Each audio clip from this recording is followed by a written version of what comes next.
Boa noite, queridos irmãos. É com muita gratidão que nos unimos em prece, hoje, quinta-feira, 13 de janeiro de 2022, para a leitura do Evangelho segundo o Espiritismo, da Casa Espírita Eulália Nogueira.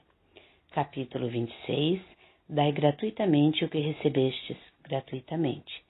Itens 7 a 10, mediunidade gratuita, pedindo a Deus, a Jesus, aos amigos espirituais, que nos ilumine, abençoe e intua sempre das melhores palavras, atitudes para com todos que de nós se aproximarem. Mediunidade gratuita.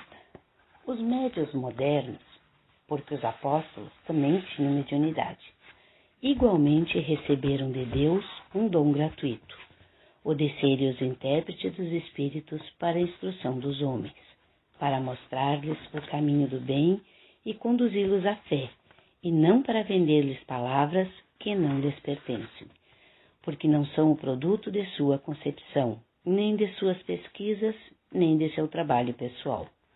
Deus quer que a luz alcance a todos, não quer que o mais pobre dela seja deserdado e possa dizer: eu não tenho fé, porque não pude pagá-la.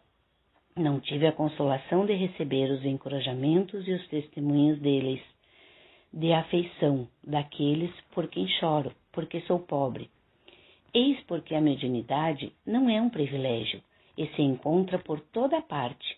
Fazê-la pagar seria, pois, desviá-la da sua finalidade providencial. Todo aquele que conhece as condições nas quais os bons espíritos se comunicam, sua repulsa por tudo que seja do interesse egoístico e que sabe quão pouca coisa é preciso para os afastar, não poderá jamais admitir que os espíritos superiores estejam à disposição de qualquer um que o chamasse a tanto por sessão. O simples bom senso repele um tal pensamento. Não seria também uma profanação evocar a preço de prata os seres que respeitamos ou que nos são caros? Sem dúvida, pode-se assim ter manifestações, mas quem poderia garantir-lhes a sinceridade?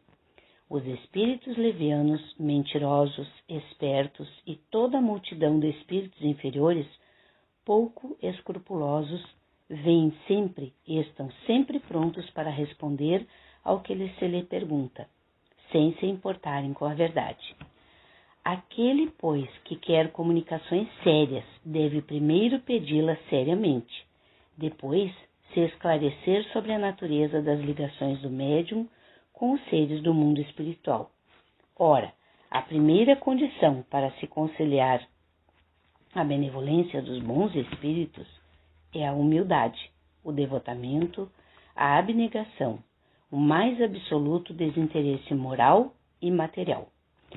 Ao lado da questão moral, se apresenta uma consideração efetiva, não menos importante, que se prende à própria natureza da faculdade.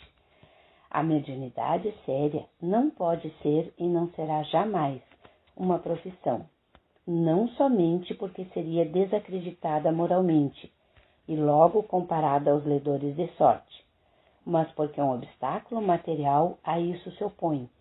É uma faculdade essencialmente móvel, fugidia e variável, com a permanência da qual ninguém pode contar. Seria, pois, para o explorador, um recurso sempre incerto, que poderia lhe faltar no momento em que lhe seria mais necessário. Outra coisa é um talento adquirido pelo estudo e pelo trabalho, e que por isso mesmo é uma propriedade da qual naturalmente é permitido tirar partido. Mas a mediunidade não é uma arte, nem um talento, por isso ela não pode tornar-se uma profissão. Não existe senão pelo concurso dos espíritos. Se esses espíritos faltarem, não há mais mediunidade. A aptidão pode substituir, mas o exercício está anulado. Assim, não há um só médium no mundo que possa garantir a obtenção de um fenômeno espírita em dado instante.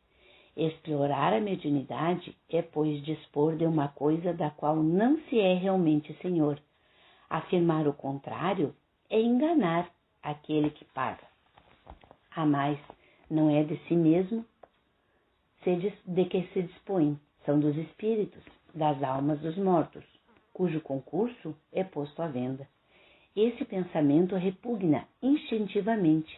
Foi esse tráfico degenerado em abuso, explorado pelo charlatanismo, a ignorância, a credulidade e a superstição que motivou a proibição de Moisés.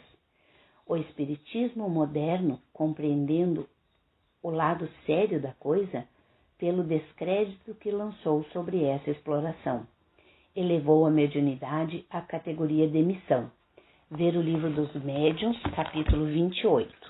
Então, vamos ver o comentário que tem no Livro dos Médiuns, capítulo 28.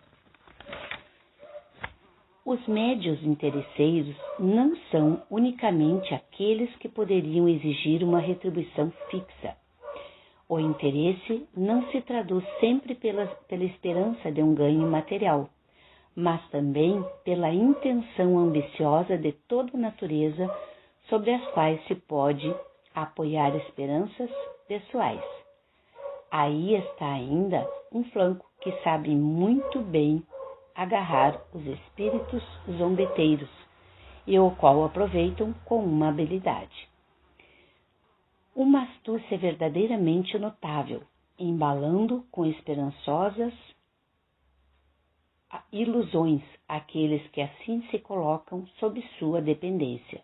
Em resumo, a mediunidade é uma faculdade dada para o bem, e os bons espíritos se afastam de quem quer que pretenda fazer deles estribo para alcançar o que quer que seja, que não responda aos objetivos da providência. O egoísmo é a praga da sociedade. Os bons espíritos o combatem. Não se pode supor que venham servi-lo.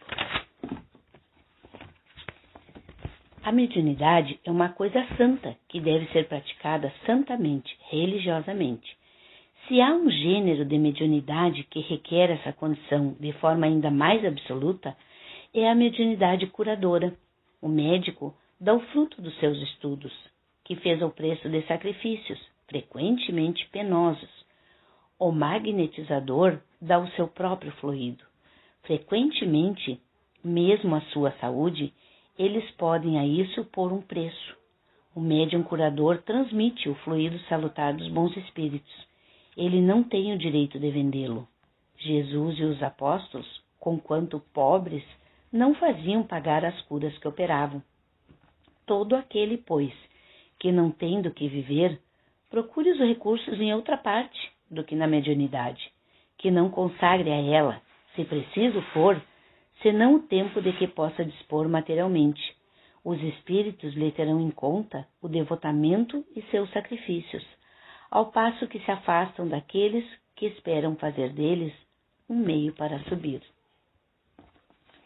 Então, com os pensamentos elevados, vamos pedir aos plantonistas de Jesus, médicos e enfermeiros do espaço, que cheguem até os hospitais, lares, asilos, moradias, enfim, onde tiver pessoas doentes, levando o alento, o medicamento que estejam necessitando. Vamos pedir por nós e nossos familiares que seja aplicado um passe, retirando dores, angústias, pensamentos menos bons e envolvendo em fluidos de saúde, paz, harmonia, de acordo com a necessidade e o merecimento de cada um. Vamos pedir também por todos os irmãos que estão inscritos nos cadernos de irradiação para atendimentos espirituais, cirurgias, pelo nosso planeta. Que a palavra de Jesus toque o coração de cada um, conscientizando da necessidade de se cuidar e cuidar dos outros, levando a cura, livrando-nos dessa pandemia, aumentando cada vez mais a nossa fé. Vamos pedir agora pela magnetização das águas, nas jarras ou garrafas em nossos lares, que seja colocado o medicamento que cada um esteja necessitando. Em especial, pedimos muita luz aos amigos espirituais que estão sempre nos protegendo. Com esses pedidos, agradecemos e encerramos a leitura do Evangelho desejando uma noite abençoada a todos.